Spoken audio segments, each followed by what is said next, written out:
This program is presented by University of California Television. Like what you learn? Visit our website or follow us on Facebook and Twitter to keep up with the latest UCTV programs.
I'm going to read something about tonight, and then I'm going to introduce the speakers. And it's really something very different for us. And I think it's hopefully going to get you enthused about the brain and thinking about creativity in general and where the brain sits in the middle of all that. So this is the first course for the Mini Medical School on the multidimensional mind. It is presented in association with Bay Area Science Festival. That is presented by Chevron.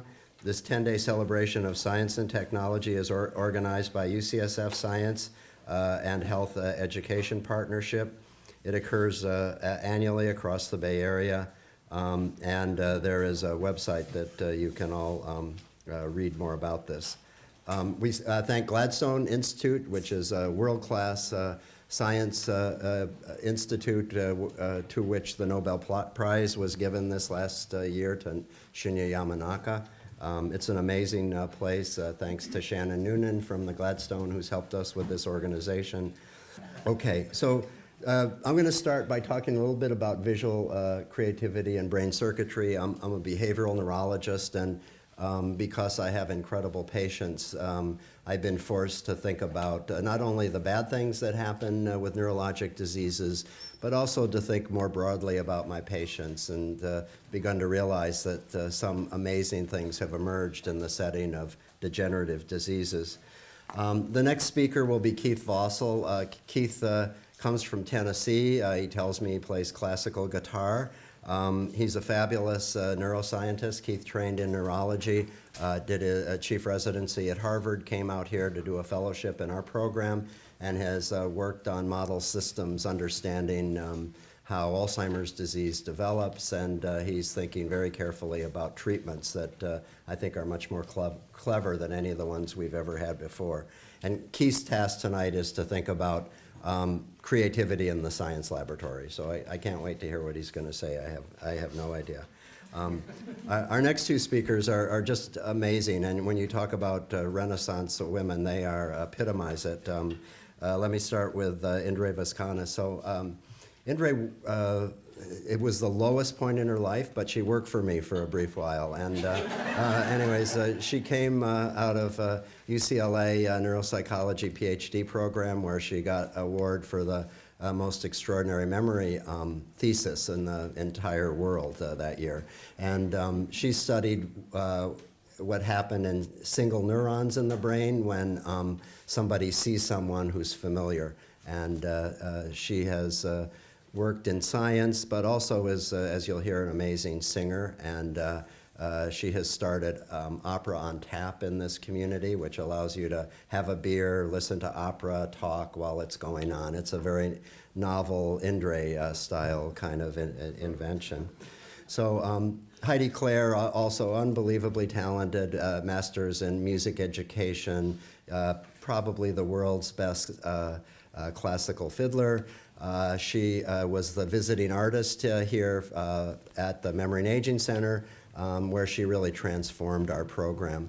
And Heidi is just an amazing educator. She has one of the most exciting bluegrass bands in the world called At a Gallop, and she is going to interact with Indre both here and across at the Sandler, across in our building to really get you excited about music and the brain and emotion, and I think nobody does it better than Heidi. So thanks to Leslie Goss from my team, Eleanor O'Brien, Carolyn Latham for putting all this together. Okay, so you know, one of the things that I've thought about, my mother's an artist, and really I appreciate art enormously, although have, like music, zero capability. But because I appreciate art so much, I've wondered where does art come from in the brain? And I think this is a modern picture from a man named Marcel Meselem, who thinks about how complicated our cortex is. We you know, have probably 100 billion neurons, and these neurons make us who we are. And what he's shown here in pink are some new areas in the brain. In the frontal lobe, you see here, also in the parietal lobe. And these are areas that are almost certainly important for the generation of creativity. But visual creativity is, you know, got its own circuitry. And I'm going to talk a little bit about that tonight and emphasize the difference between what the left hemisphere does and the right hemisphere does in association with the production of a painting. So I think here's the theme, here's the conventional wisdom, and this comes out of a lot of lesion literature where people have had strokes or brain tumors that affected one side of the brain or the other. And the theme has been that the right brain, particularly the posterior parietal lobe and posterior temporal lobe, is not quiet. It's quiet, but it's dominant for artistic ability. And so no doubt, you know, people who are visual artists have more activity, more cells, more going on in that right posterior part of the brain than the rest of us ordinary people. The left side of the brain contributes to art, but it's been a little more ephemeral to understand what it does. And it seems to be involved with some of the symbolic linguistic aspects of language and also of painting. And I'll give you a couple examples of the sort of thing that I think the left hemisphere might contribute to a visual product. And it's certainly, you know, they're conceptual artists, probably even here tonight. And that is, I think, a very left hemisphere activity. But I'll explain that a little bit with a picture or two. So one of my heroes, and I've never met her, is a woman named Betty Edwards. And I think her book, you know, written decades ago, is incredibly modern, and she wrote a book called Drawing on the Right Side of the Brain. And she's an art educator, and she spends time with people who want to learn how to paint. She thought a lot about handwriting. And I think one of the tools that she has used in her class is she thinks that she got people to turn off the left side of the brain, the symbolic, conceptual, word-based you know, area that we're specialized for on the left. And to do that, she shows a picture of Teddy Roosevelt to begin her class upside down. And if any of you have ever done this exercise, it really works. So look at Teddy. If you're not a good drawer, and I'm you know, first in line for that, if you try to draw Teddy Roosevelt right side up and you're not good, you don't do a very good job. When you look at the picture upside down, the product is much more impressive. Betty Edwards sort of intuitively believed, and I think now we're starting to get evidence that that's true, that what she was getting her people to do in her art class was, you know, turn off a little bit the firing in the left side of the brain, that is, thinking logically about how to draw Teddy Roosevelt, and getting a more visual approach to it, more of a gestalt by turning Teddy Roosevelt upside down. And I think now we're learning from neuroscience that what Betty Edwards had proposed is really actually happening. So I'm going to say a little word about what happens when you injure the right posterior part of the brain. And this is about Fellini, the great filmmaker. And, you know, he was very visual, obviously. He made really great films. And, you know, what many of you probably didn't realize is he was a cartoonist. And he made these gorgeous, very humorous, funny, interesting cartoons. And didn't take, you know, more than a few strokes of his brush to give you a very interesting caricature of people. Here's a self-portrait that he did before he had his stroke. And I think you know, get the humor and, you know, so much of the richness of Fellini's mind. That's one of the amazing things about art is it's, you know, the one visual process that you can actually get a feel for what's going on in somebody's consciousness as they roll out a piece like this. So Fellini had a stroke in exactly the wrong place if you want to produce art, I think. And that was the right posterior parietal lobe. And so with his neurologist, he sort of documented what happened to him. And I'll just show you a couple of pictures of what Fellini did after his right parietal stroke. So what you see here is his attempt to draw this very complex visual figure called the ray Ostereth. And, you know, if you have right hemisphere disease, it's very hard to put the gestalt together. And one of the things that happens is if you have a stroke on the right parietal lobe, you tend to neglect the left side of your world. So you lose the ability to copy, and also simultaneously, you know, you're having a lot of trouble putting things together in 3 dimensions. Even a great artist like Fellini, after a right parietal stroke, you know, produces these pieces. You see most of the action in these things is on the right side. And, you know, he was not going to just sit there and do a traditional neuropsychological copy, not Fellini. So he's placed these figures on top of the ray Ostereth. And notice all of the action, again, is on the right side because the injury to the right side of his brain forces him to neglect the salience of everything in the left part of his visual field. And here's another example of some of the things that he did in the setting of this stroke. And I think from an emotional perspective, you know, this is one of the most remarkable cartoons I've ever seen. So what you see here is his doctor, a female doctor. You know, I don't think he liked her very much. I don't know. I just get that impression. And, you know, he's recovering from that stroke, and he's regaining some of his ability to capture the world visually. And there she's explaining to Fellini, who's in this neglected left visual field, explaining to Fellini, you know, how he should be doing better in the ward and this sort of thing. So anyways, I think it's pretty intimidating for physicians to, you know, see how smart he saw this rehabilitation process with. So that's right parietal. You cannot copy precisely. You just can't do it if you've had that brain area injured. And I think what Betty Edwards is doing, and I think what happens in an art class when you try to learn how to draw realistically, is that you're pruning, increasing the potency of that right parietal lobe and the circuits that it's associated with. I think, you know, great artists are, you know, just magnificently poised to put something on the canvas. Left brain injury, I'm going to show you some examples of patients that I've had who had degeneration of the language side of the brain, and you're going to see some of the art that they produced. It's a little different than, you know, some of the things you saw from Fellini with lots of humor, lots of concept. You know, I think that was his left hemisphere drawing some of those pictures. And it was much more conceptual than these left brain injured patients that I'll talk about. The theme has been loss of the ability to make conceptual art and relative sparing of what we call this visual constructive ability, to look at something, copy it, or even more so what a great artist does is conjure up an image, probably disproportionately using that right parietal part of the brain and then putting that down onto a canvas. So here's one case history that I could find when I started studying this. And it's a story about a very famous European artist who was a conceptual artist. He made these huge pieces.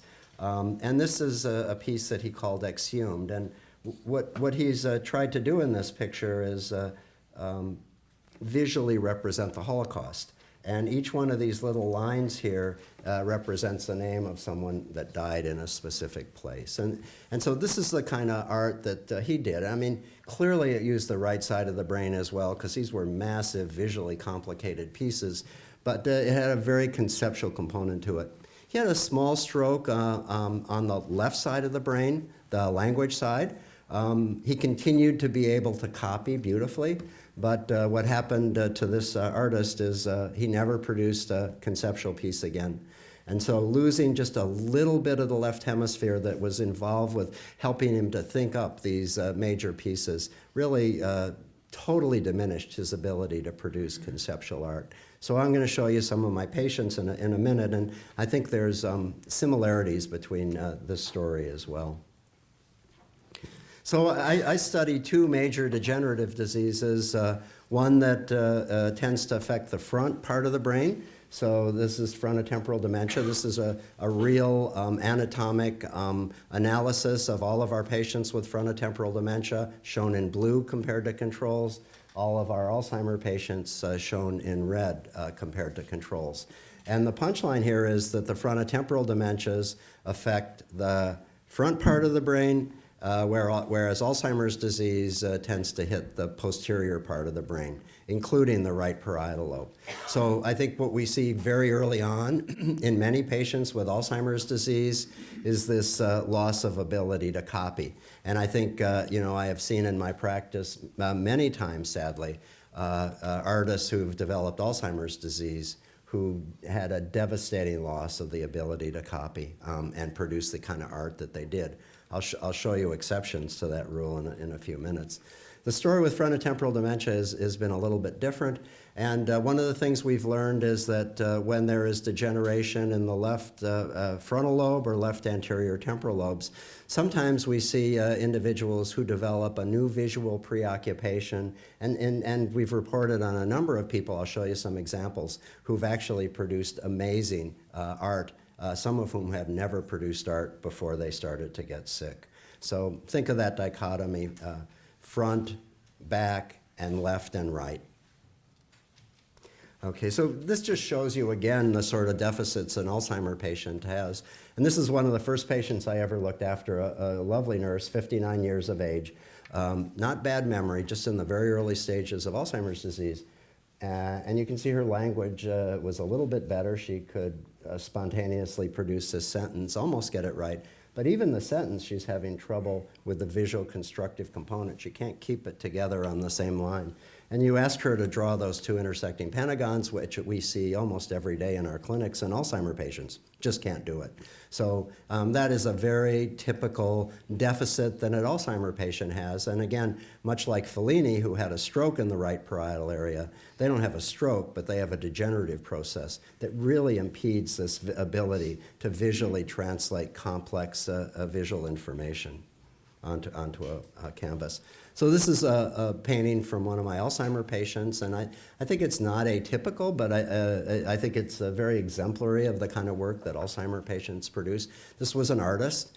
She produced, much more complicated visual pieces before she developed her illness. But in the setting of Alzheimer's disease, she maintained, I think, this really wonderful sense of color, had lost the ability, I think, to draw faces, shapes. But I think she put together in a very interesting way the blue and the purple. And, I have to say it sits on my wall, and it's one of the things that I've looked at every day for almost 10 years with great pleasure.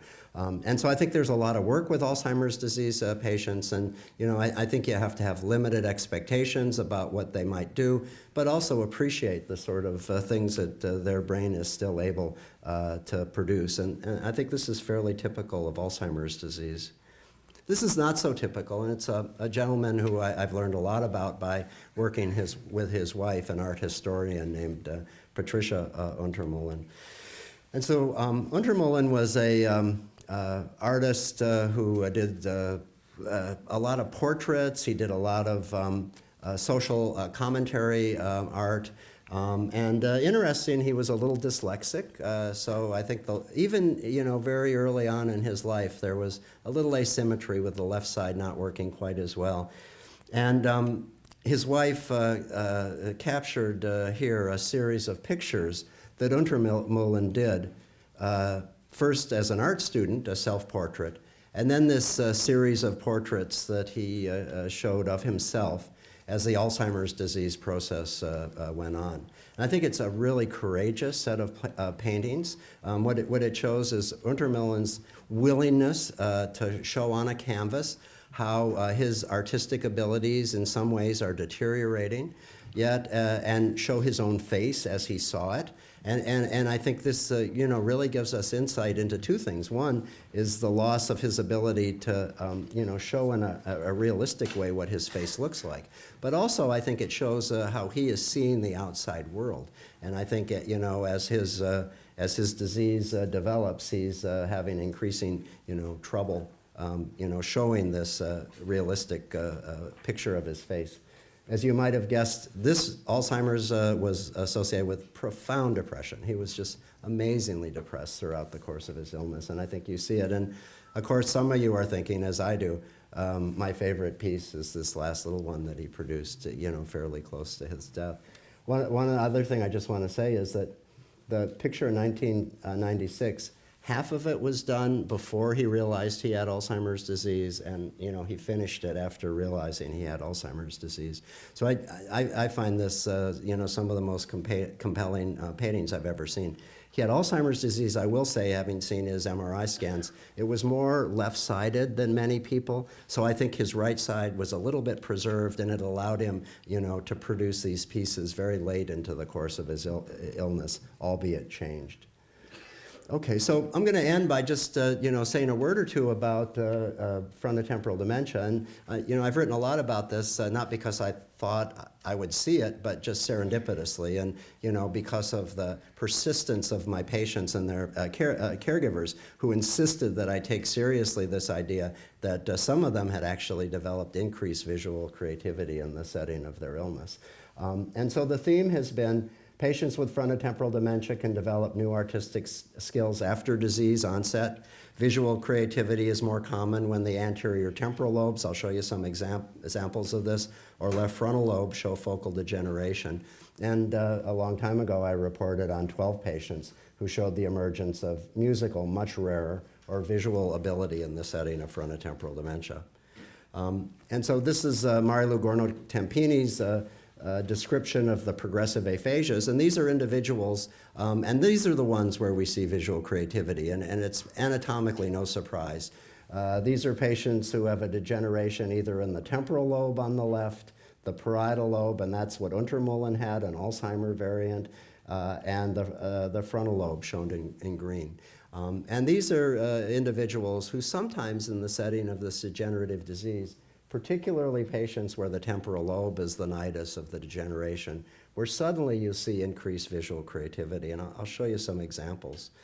So these are individuals where there's degeneration of the temporal lobes, very focal, of course, and this is one of the lessons I've learned from these patients. None of these diseases hit the brain diffusely. They hit very focal parts of the brain, and our humanity is, for the most part, preserved. And I think each of our patients, especially I've thought about in the setting of these artists, is really doing an Olympic effort of trying to, present themselves as who they are and trying to, cope with these devastating diseases. So parietal lobes are pretty spared in the semantic dementia. These individuals lose the meaning of words. They don't know what words mean. If you say, "What is that?" and they'd say, "I don't know," and you'll say, "Well, it's a microphone," and they'll go, "Well, what's a microphone? I don't know what a microphone is." And so the left anterior temporal lobe seems to be really important for our ability to understand the meaning of objects in our world. When it's more right-sided, they lose meaning about faces, and I'll show you an example of that. Okay. So here's an example of what happens in these individuals. So this is a patient, and I've asked them to draw a dog, a cat, a fish, a bird. And this patient is really having a hard concept of what all those animals are. And they tend to make one prototypic animal that, that has the features of something in evolution. So this is a picture of a patient where the fish looks a little bit like a turtle. The bird looks a little bit like a gnat, and so on. And this is the loss of knowledge about things in the world. So some of them become obsessed by drawing. And so this is a patient of mine who'd never painted before. That just came into my office and just decided that she had to draw me. She obviously didn't write the handsome because she would have misspelled it due to her aphasia, so someone else might have put that on. But again, this is the phenomenology. We see people who just suddenly become obsessed with painting. So here's my first patient, Jack, who started painting in the setting of his illness. I didn't believe that he was really getting better, but his son said, "I want to show you 12 pictures." And indeed, over the course of this illness, he produced just amazing things. He couldn't have told you what a bird was when he painted this, but this is, I think, one of his masterpieces. This is a painting that I have, and it's a picture of a boat, and it's Fauvist, I think, and very beautiful use of color, and the sail is the sail. It's also the background. I think it makes you think maybe he's thinking in a slightly different, more original way about his visual world. I'll show you one experiment Indre did when she worked with me. Here's another patient. He was a mechanic. Never painted, never the slightest interest in the setting of this temporal lobe degenerative disease. He took an art course and lost his job, but did a series of paintings that were quite beautiful. This is his childhood in New Mexico that he remembered. So the left side is involved with this conceptual knowledge, and the right side, the right anterior temporal lobe, seems to be very involved with understanding emotions in other people's faces. And so one of the things we've learned, if it's more right-sided temporal, people tend to become very unempathic because they don't understand what other people are feeling. We might have a caregiver who's crying sadly, and the patient looks at their mother and says, what's wrong? I'm feeling perfectly fine. And here's a study Howie Rosen did where he showed that the more severe the loss of tissue in the right amygdala, the more severe the deficit was in recognizing emotions on faces. And so here's an artist that developed frontotemporal dementia where the disease was more on the right anterior temporal lobe and the left. And he was obsessed with people. He could make no contact. He had a mail order bride for 1 week. She left him. I mean, he was very isolated, profound deficits in understanding emotions and faces, yet he just was obsessed with couples when he started to paint. He was a lawyer. He'd never painted before. And I think you capture his loneliness and how dissociated these couples are. And you can see the faces are distorted. They don't show one single emotion. They show a melange, a mixture of emotions that are happy, sad, and I think his deficit in understanding emotion is what makes these pictures so interesting. Again, couples together, but totally isolated, couldn't be more separate. Here's as the disease progressed, he lost that ability to picture a face, and he starts, focusing on bicycles, and the face is really beginning to disassemble. And then, very late into his illness, this is the last sort of work he did, and I think it used the very posterior part of the brain, where he understood color and shape, but not much else. And so what happened in his brain was very much reflected on the canvas. And so this is the last thing I wanted to show, and this is an experiment that Indre did. And Indre thought that these individuals thought about the world very differently.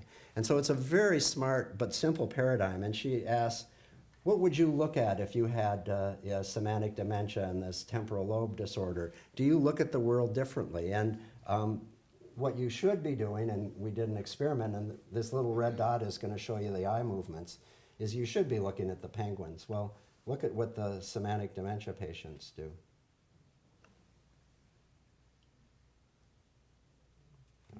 So a very, very different strategy. And I think this is outside of the box strategy, and I think some of these individuals produced beautiful work because their brain was wired differently than the rest of us, and they were doing things in a very different way. So in conclusion, art uses both hemispheres. I think we really do have a double consciousness, a right-sided and a left-sided. Won't go into it too much, but maybe in questions. I think artistic ability may emerge in association with left hemisphere dysfunction. I think it's rewiring. It shows you the hope of these degenerative diseases. The brain isn't hit entirely, but some parts are actually rewiring. And I think it gives you insights into the degenerative process and insights also into our humanity. So thank you. Thank you. It's a pleasure to be here today, and thank you for that kind introduction, Dr. Miller. As Dr. Miller mentioned, I grew up in Tennessee where I learned to play the guitar and to sing, but something was missing in my life, and that's why I moved to Boston. And when I moved to Boston, I became a Red Sox fan, and that's when they won the first of their 2 world championships. But I had to get out to the West because I'd never been out here, and I met Dr. Miller, and I just couldn't go anywhere else. And so when I came here, San Francisco all of a sudden became very successful in baseball, and now they've won 2 world championships. So I'm not planning to move anytime soon, but I may take bribes if you're a Dodger fan. Just kidding. So what I'd like to talk about today is how physician scientists such as myself and Dr. Miller work together with research scientists to try to come up with ways in a collaborative environment to tackle very complex problems in creative ways. We believe that it's only through interactions such as these that we can come up with very effective treatments for our patients. So I'm going to cover a lot of various topics today: mouse models, jellyfish, and stem cells. And they may seem a little bit diverse, but they center around a theme of creative tools that we use to try to tackle complex problems. So I'm going to start today with mouse models of Alzheimer's disease. Alzheimer's disease, as you know, is a very important problem that we all face. And we're really behind on the treatment. We really need to come up with something soon. As you know, it's an impending epidemic. There are currently over 5 million Americans that suffer from the disease. It's expected by the year 2050, this number will increase to 13 million people. The costs to our economy are just dramatic. It's already $200 billion in cost today, and this number is expected to reach $1 trillion by the year 2050 if we do not come up with any effective treatments. If we had a treatment that would reduce the numbers in half, a treatment that would do that would just need to delay the symptoms by 5 years. So really, there is a lot of room here for any kind of effective therapies. Alzheimer's disease is now the 6th leading cause of death in the United States, and like I mentioned, an impending health crisis. As you can see, I'm showing here the autopsy brain of a patient with normal cognition, and also the autopsy of a patient that suffered from Alzheimer's disease. As you can see, it's a progressive neurodegenerative condition that affects many brain regions. Patients often present in the early stages with memory problems, and this is due to involvement of the medial temporal lobes, or the hippocampi, shown here. And you can see shrinkage of this region compared to a normal brain here on your left. As the disease progresses, patients will develop visual spatial problems, executive dysfunction, or difficulty with reasoning and judgment, and also language impairments. There's no question Alzheimer's is a very complicated disease. It involves numerous factors. And in the human brain, we have neurons that communicate with other neurons through these long processes called axons, and their synaptic connections. And there are numerous factors that are inside and outside of these cells, and also in the support cells called microglia, and in the blood vessels. And all of these are having a role in causing the disease. So what we do as scientists is we have to come up with simpler models to try to isolate key disease processes as they occur. And so one way we do this is to use model organisms. Now, model organisms need to have several essential criteria in order to be usable in research. And one of the essential criteria is that it needs to have a short lifespan. Now, we study mice because it meets a lot of these criteria. Mice have a lifespan of about 30 months. And because of that, we can study the disease process both in its early stages and in its later stages. Another advantage to mouse models is that the entire genome has been mapped. And for nearly every mouse gene, there's a related human gene that we can study. Another example of why mouse models are so helpful is that we can either remove or we can overexpress genes of interest. We can actually overexpress genes that are associated with disease, like the amyloid precursor protein. In this example, we've genetically engineered this mouse to express this amyloid precursor protein with mutations that are linked to Alzheimer's disease that make it more susceptible to be cut or cleaved into these toxic amyloid beta fragments. These mice can then be used for several functional measures, including cognition and behavior. We can look at the electrical activity of large neural networks. We can even look at the intracellular trafficking of different molecules. All of these things that would be difficult to do in larger organisms, we can do in mice. And also, many of the biological markers of disease, or biomarkers, that were initially seen in humans were later discovered and to be seen in the animal models. And surprisingly, some of the biomarkers that we first saw in the mouse models were later confirmed to occur in humans. And this is how we've discovered some of the newer biomarkers. Clearly, the mouse brain is not the same as the human brain. But despite the size differences, there are numerous biological processes that are conserved across species. The mouse never develops Alzheimer's disease spontaneously, but when we overexpress the human amyloid precursor protein with familial Alzheimer's disease mutations, the mouse brain has many of the same pathological features that we see in the human brain. These include amyloid beta plaques, shown here in red, and also distorted or dystrophic neurites, shown here in green, as you can see here. Now, one of the most powerful tests of learning and memory that we have for mouse models is the Morris water maze. This was designed by Richard Morris over 30 years ago. And this is a test of learning and memory where we place a mouse in this pool of water with opaque water and have it learn to find where a hidden platform is using visual cues that are placed around the room. The platform is hidden, but it's shown for you here. And above, you can see a schematic of the swim path of this mouse from an aerial view. So a normal mouse or non-transgenic mouse is able to find this hidden platform pretty easily, and it's gotten pretty good at finding it over a few trials. And so it pretty much knows where the platform is. Our Alzheimer's disease model, the APP mouse, has a lot more difficulty finding this platform. So he's swimming around, not really knowing where he's going. Many of us have probably experienced similar situations, looking for our car in the parking lot. So if he does not find the platform soon, we'll rescue him. We use this measure because we can quantify a lot of things. For instance, how much time he spends looking for the platform, how long it takes him to get to the platform. All these measures can be used to determine how severe the memory problems are and whether our treatments that we're using for memory are effective. As a neurologist who's now become a mouse specialist, I've just been amazed at all the different discoveries that have come out of this APP mouse. That was the one that I use was originally designed by Leonard Mucke, who's my laboratory mentor. From this J20 line that he designed, we have seen lots of cellular and molecular changes that we later confirmed in the human condition. We see seizures and even silent seizures that we now see also in the human condition. And I am hopeful that some of the treatments that we have for seizures in these mice will someday be effective, or even soon be effective in our patients. Next, I'm going to switch gears a bit and talk about jellyfish. And you may be asking yourself what jellyfish have to do with neuroscience research or research at all.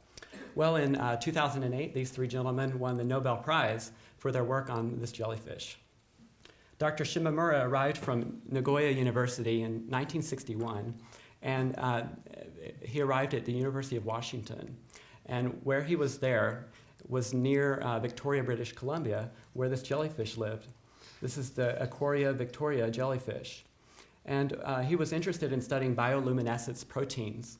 What he did was isolate some proteins from the surrounding umbrella of this jellyfish. And there was one just conspicuously bright protein that was later called green fluorescent protein. And this protein has really revolutionized science. Dr. Chaufey was then able to take this protein and express it in different organisms, including worms and bacteria, and his brilliantly green C. elegans worm graced the cover of Science magazine in 1994. Then Roger Chen, basically he is a pioneer in imaging research, and he took it to a whole new level. He found out ways to modify this protein so that it's brighter, and also came up with ways of making spectral variants so that it expresses blue or yellow, and also found ways to see biological processes as they occur in real time, such as genes expressing, turning on and off, looking at ion changes in the cell, intracellular trafficking. And as you can see, with the green fluorescent protein, we can see cells just in their intricate detail, unlike we could ever see before. Before this, we were really working in the dark and relying on old bench techniques that were our best guess as to what was going on. Now, I used the green fluorescent protein to transfect neurons in a dish. And when I do that, I transfect GFP, and this neuron will express it. And it can highlight its structure. And I can look at its structure and find the axon, which is this long process that the neuron, like I mentioned, uses to communicate with other neurons. When I identify the axon, within the axon I can label mitochondria, and these are really the energy factories of the cell. They are almost like the life source for the cell. Mitochondria I label with red fluorescent protein. And I have to tell you, when I first saw them under the microscope, it was just amazing to see them moving around like cars on the freeway. This video is sped up a little bit, but it's really amazing to see how much they move. Now, I study Alzheimer's disease, and in Alzheimer's disease, there are traffic jams. And so I'm looking at ways that we can prevent these traffic jams from occurring. One other example that I wanted to show you is looking in the living mouse brain. Before recently, we were only able to look at movement of these organelles in a dish, and that's a bit of an artificial situation. In order to get closer to the human condition, we need to use models of higher complexity. And so what we're doing here is actually looking in the mouse brain, and a living brain, in a mouse that is anesthetized. And through a technique called transcranial two-photon microscopy, we can actually see the movement of these mitochondria. This is our first glimpse into the movements of mitochondria in the living brain. You can see them zipping by here and there.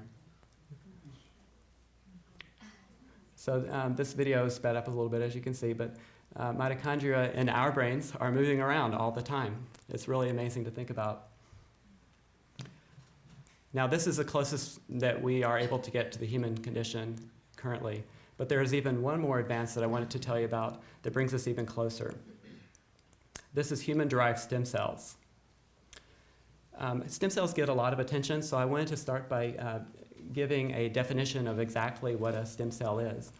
A stem cell is essentially any cell with the capacity to mature or differentiate into a specialized cell.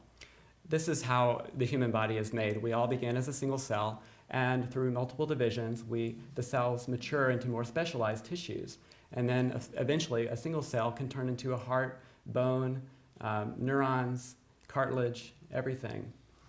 And you can imagine the therapeutic implications for using stem cells. We could use it for neurodegenerative disease, epilepsy, stroke, spinal cord injury, and not just in the brain, we can use it in other body regions as well. Due to lack of availability and also ethical considerations surrounding embryonic stem cells, we have to be creative about how to obtain these stem cells.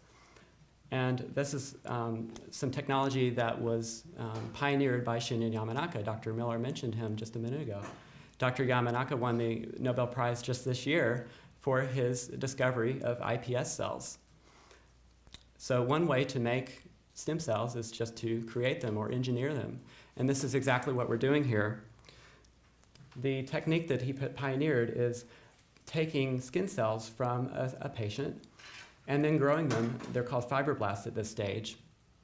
Dr. Yamanaka discovered four genes that are able to basically turn back the clock on these cells. There were about 20 at the time, 24 or so at the time, and no one really knew exactly which factors would be important.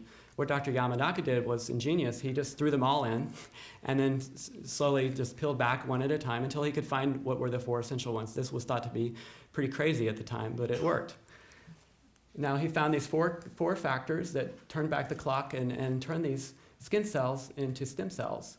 We can colonize and culture these stem cells so that they grow in colonies called induced pluripotent stem cells. And these pluripotent stem cells are pluripotent. Pluripotent means they can turn into anything. And so we can use these to derive neurons, heart tissue, bone, pretty much any part of any organ one would need. And there are many advantages to this. One advantage is that any tissue that would be transplanted into the patient from which it was derived would not be rejected as likely as tissue from another source would be. Another advantage is that we can study these cells, and we can study these cells in a dish, and we're studying a patient's own cells in an ex vivo situation, or outside of the body, and we can screen drugs or compounds that may improve the way the cells look. We can personalize the approach of our treatments for this patient. One example of iPS cells that we're using here at Gladstone is Yadong Wang's work on iPS-derived neurons from a patient with frontotemporal dementia, a disease Dr. Miller just mentioned. That's a very common, devastating disorder for younger patients that develop dementia. This patient, his iPS-derived neurons do not look completely healthy. And Dr. Huang can actually correct this mutation, and the cells look pretty much normal again. Now he can actually add more mutations, and then the cells begin to degenerate and look unhealthy. So this is just a proof of principle that we can study a patient's cells in a dish. And it would be great if we could figure out ways to study compounds that will improve the health of these neurons. So what I've shown you today are just a few of the examples of how physician scientists and research scientists at UCSF, Gladstone, and throughout this community are working together to try to come up with solutions that will improve the lives of our patients. And I've shown you some real novel therapies, some novel techniques that we think we hope will reach clinical usage soon. We're discovering ways to pre-screen treatments in animal models that will later be used in clinical trials. We're turning to more of a personalized medicine approach where we're taking cells from a patient and studying that disease in the dish and thinking of ways to treat disease that is both cell-specific and mutation-specific, just like we're doing in cancer research already. And you can only imagine the regenerative applications of these stem cells, like I mentioned. I have numerous people to thank. Like I mentioned, came here as a fellow in neurology and neuroscience research under Dr. Muki and Dr. Miller. And I showed you some of the work of Dr. Yamanaka and Yadong Huang and some of these other people here. I have to mention, though, I'm really indebted to the research patients and their families because my own research involves studying people in the hospital for up to 2 days with EEG monitoring. I'm just amazed at how many people are willing to give up much of their time and put their own issues or their own concerns aside for the benefit of really society. I think that it's just amazing, and even with people that are working, it's just been really gratifying to work in this Bay Area where people are volunteering as much as they do. So I appreciate your time and your attention.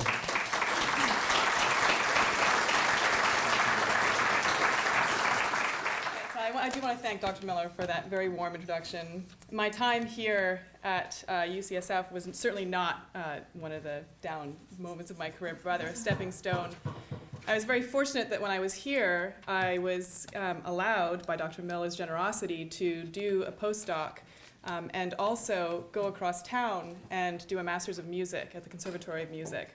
I think there's very few people in the world that would allow someone to do that, and he did that. I'm very grateful for that. And now I'm on faculty at the Conservatory of Music, and I'm the first neuroscientist who's been hired at a music conservatory to teach music students how to use their brains to develop effective practice strategies. So it's a cross-pollination. But I'm going to do this joint presentation with Heidi Clare, but I'm going to first start off with telling you a little bit of the science behind what makes a performer effective as a musician. And then she'll talk a little bit more from the musician's perspective.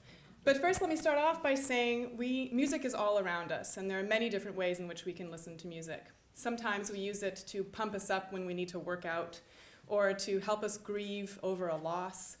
Or sometimes it's a very intellectual endeavor.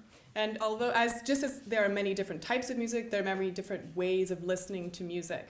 But what I'm most interested in as a musician is active listening, people who are focusing in on my performance and are moved by it in some way. One of the wonderful things about this active listening is that sometimes you have the sublime experience of getting chills. Literally, you get goosebumps caused by the music. And this, from the musician's perspective, is really gratifying. But from the scientific perspective, it's really wonderful because we can measure it. And that's not true about a lot of other qualities of music where it's very subjective and we can't measure it. So I will talk a little bit today about what happens when you get the chills and what parts of the brain are involved, seemingly in inducing that wonderful feeling. What accounts for this variability in musical preference? A lot of people have talked for a lot of centuries about this and trying to find that sweet spot of getting just the right music that will appeal to their audiences. It turns out that your prior experience with music influences what music you like in the future, and that there is this inverted U-shaped curve to do with complexity as related to your preference. So there's this sweet spot at the top of the curve where the music is just complex enough where you still find it interesting and compelling, but it's not so complex that you can't understand it or anticipate what's going to happen next. When we're little children, we like very simple melodies, and as any parent knows, it's amazing how often the child can listen to the same song over and over and over again. But for us, it's not that interesting anymore. We want to have something that has a slightly more unanticipated structure. But it's this ability to anticipate what comes next and then be surprised by it, even though it fits in the same structure, that allows us to really enjoy music in that visceral way. So this understanding the structure of music is something that is very important for musicians so that we can figure out how to set up your expectations and then draw out that expectations, create the tension that eventually will be released, and it turns out that that's what's enjoyable. That in the cases in which you do get these goosebumps, it's this combination of the anticipation, this tension, this drawn out experience, and then finally the release that gives you the reward that music is able to do. So one of the composers of whom I'm most fond is Mozart, and he learned to do this very effectively. And here's just an example. It's an aria from the Magic Flute that Pamina sings, and in it he uses a musical feature called the appoggiatura, or a leaning in which one note leads to the next note. And a lot of musicians use this in a lot of different genres. But in this particular aria, this leaning in extends the sort of the pathetic quality of it, that she's actually sobbing. So if you look at the first part of the aria, it's a very simple, sort of a just going down a very simple chord. So if he didn't write in this leaning in, it would sound something like this. Ach, ich fühl's. Very simple, pretty boring, not very emotional. But instead she's sobbing. So instead of writing it like that, what he writes is, Ach, ich fühl's. So you actually see that the physical nature of the sobbing, and you feel that tension and release that happens when you know what's coming, but at the same time that it's not quite there yet, and you have to go through the tension to get there. I'm belaboring this point a little bit because it turns out that this is exactly the kind of thing that gives us the chills. And often, it's not the up-tempo music or the loud cacophony that is what gives us goosebumps, but rather a solo instrument coming out of a cacophony of sound. And some psychologists have gone so far as to speculate that it's because this type of musical scenario mimics the distress call of a child, and we are evolutionarily primed to respond to it in this autonomic way. I don't know if that's true, but it's a very nice story. And certainly there are a lot of examples in all types of genre of music in which this happens. So there's the guitar solo, or the soprano line, or the violin crying that gives us the chills. So as I mentioned before, the chills are wonderful because they give us these very measurable responses where we can actually measure something physical about someone. We don't need to rely on our unreliable subjects to tell us what they're feeling. We can actually measure it. And what's nice for neuroimaging work is that what gives one person the chills doesn't give another person the chills. And so we can use the different musical phrases from one person to another as a control. So when we put our patients or our healthy controls in the scanner, we can use the same stimuli, and the only thing that's different between the different situations is whether or not the person in the scanner is getting the chills. So for this particular subject, it was Rachmaninoff that was giving him the chills, but Barber left him flat. And in the other subject, it was the opposite. And so we can compare what's happening in the brains of these two subjects, even though they're listening to the same pieces of music. So not surprisingly, the chills correlate with activity in the reward circuitry of the brain. So the same part of your brain that is active when you're doing anything rewarding, whether it's eating or having sex or taking drugs, is also active when you're listening to music and you get the chills. What's interesting is that in this particular study, these were experienced listeners or musicians themselves who were being studied. And when they were getting the chills, they actually saw a decrease in activity in some regions of the brain, the medial temporal lobe, the ventromedial prefrontal cortex, that are involved in remembering episodes in their lives. And in fact, they said that the musical excerpts that they listened to did not produce associations with things that have happened to them in their lives. This might be because they've had so many different experiences that no single piece of music is associated with one particular experience. But I would argue that it's maybe more likely that they're actually not thinking about what's going on in their lives. And these parts of the brain are a part of the sort of default resting state of our mind that is always active when we're thinking about what we need to do next, our grocery list or taxes, etc. And when you can get the chills from a piece of music, you can turn off that part of your brain and not have to focus on all those daily things that come in, but rather get immersed in the experience. Getting in the zone is what some people call us, and as musicians, that's really what we want. So a follow-up study just last year was published in which the neuroscientists actually superimposed fMRI or brain activity during the anticipation and then the experience of pleasure in music with what's happening chemically in the brain. So not only can we see what parts of the brain are active, as we saw in the previous study, but we can actually measure how much dopamine, how much of the neurotransmitter that was involved in that system is also present during this experience. And I mention this because one of the most interesting findings of this work is that you see this dissociation between what's happening during the anticipation phase of the music and the experience.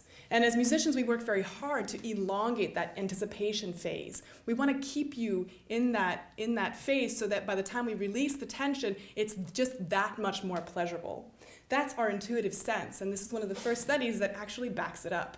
And shows that, yes, during this entire anticipatory phase, there's a part of your brain that is more active, and then once you actually get the release of tension, it's less interested. Whereas that's not the case with the nucleus accumbens. The nucleus accumbens is the part of your brain that is associated with those very psychostimulant and the sort of peak of pleasure. And it's highly interconnected with other emotional parts of the brain.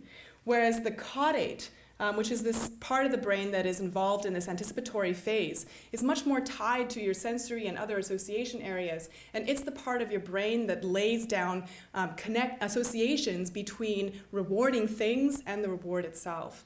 So you learn when you're experiencing a particular piece of music, and over time there's this part of your brain that's saying, hey, you know what, you should pay attention to this because it's going to lead to this. And now we see that there's actually this physical signature in the brain, which is not surprising to a neuroscientist, but when I tell other musicians, they're shocked. So the question is it just the piece of music itself, or does the performance matter? And of course, this is something that I'm very interested in, because I don't want the world to just be a series of tape performances or computers making the music that I'm so interested in making myself. So I just want to briefly show you a video of a neuroimaging study in which they had a pianist play on a digital keyboard a very expressive Chopin etude. And then they took that digital signature and they got rid of two things. They made it the same tempo all the way through, and they got rid of the dynamic changes. And that's it. And the question is, are those two things important for an effective performance? And the answer, of course, is yes. But before I say that too emphatically, I'll let you listen to what they call mechanical performance so that you can judge for yourself.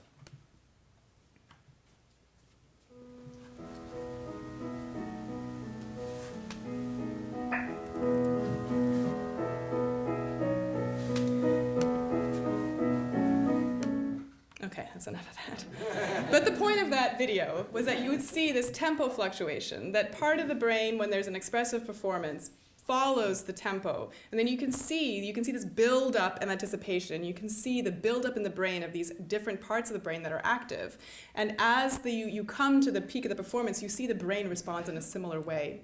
And the different parts of the brain that are involved in this experience to the music are part of what's known as the human mirror neuron system. So this is a whole series of different areas in the brain that are involved in when you're watching someone else do an activity, there's a part of your brain that, if you're interested in it, that is also mimicking what it would be like if you were doing that activity yourself. This is the system in the brain that seems to be affected in people with autism. And it's also the same system in the brain that seems to underlie empathy, our capacity to imagine the intentions and the minds of another person. And so I would argue that what's happening when especially experienced musicians are listening to someone else playing the type of music that they're most interested in, that they are mimicking in a way. Their brains are feeling this empathy, are activating in such a way as if they were the ones who were doing the performance themselves. So on that note, I'm going to hand it off to Heidi.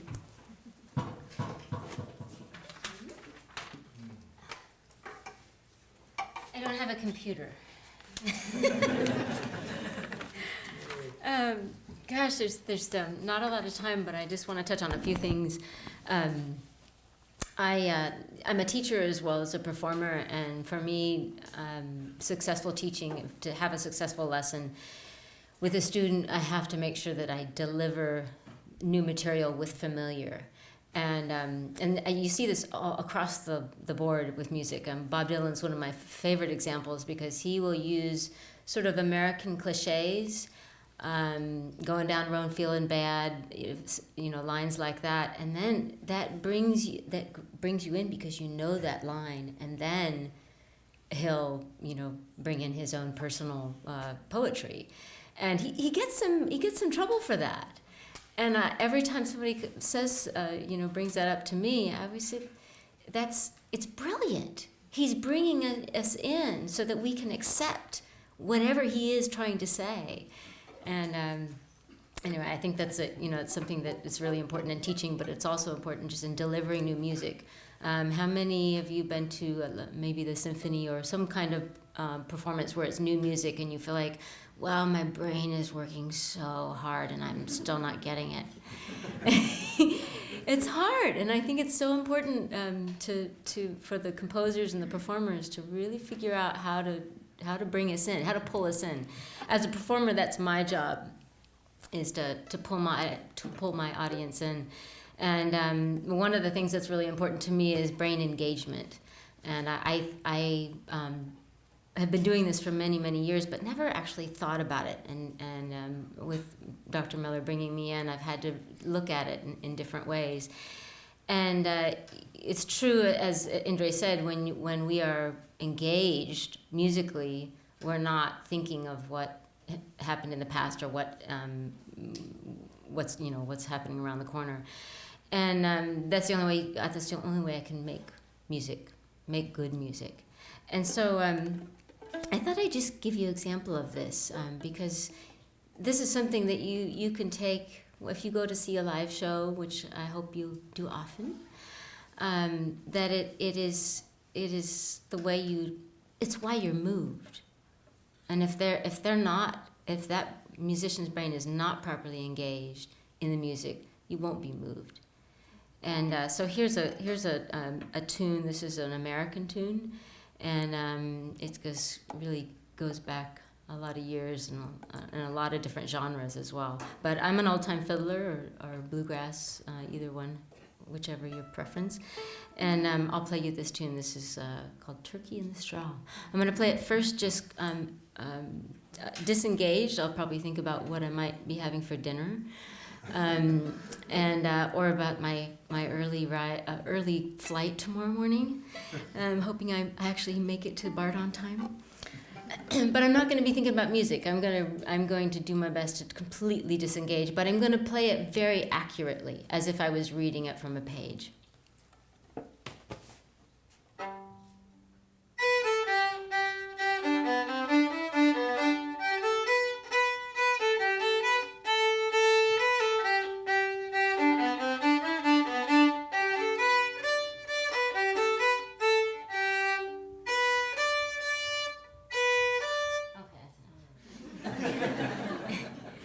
So now I'm going to play it fully engaged, so that I will just. For me, it's literally like turning on a light switch, and I've developed this over a bunch of years because there was a period of time when I was playing in a band that was very difficult for me, and I lost this ability and had to relearn it. And so I actually have a system, but it literally is like turning on a light switch, and if it goes back off, I just turn it right back on.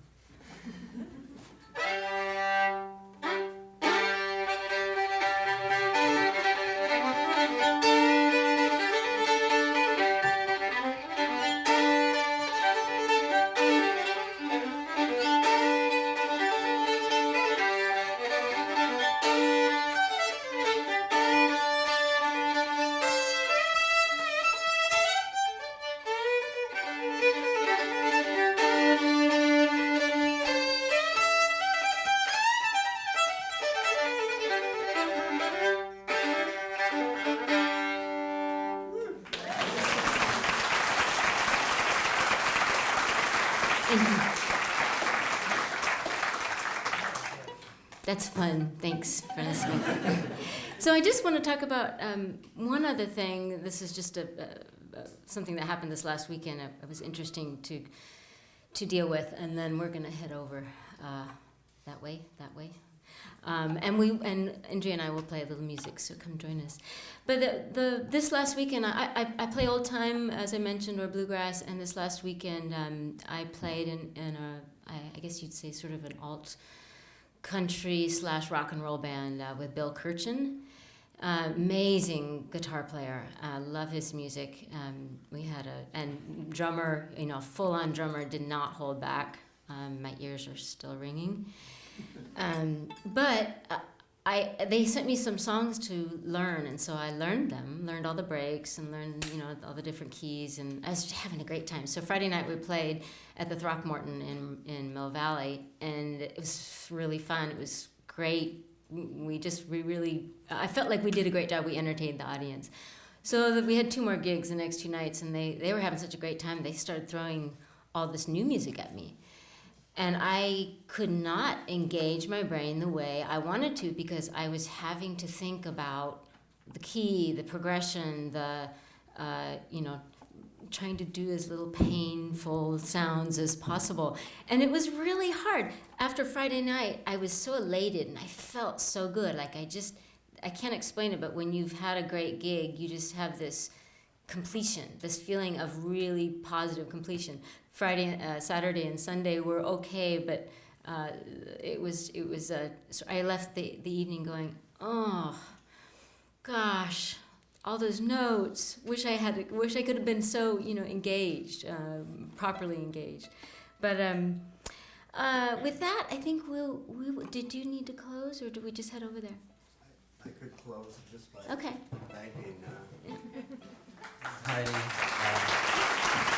Indre.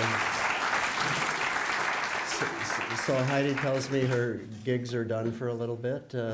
Indre's going to be playing with her choral group on November 18th, and you can... String quartet, voice and string quartet. A string quartet. Keith is going to be up here working in the laboratory for the rest of the month, and we're going to help you get over, and you're going to hear this incredibly eclectic mix of Indre in opera and Heidi in bluegrass. So, wow. Thank you.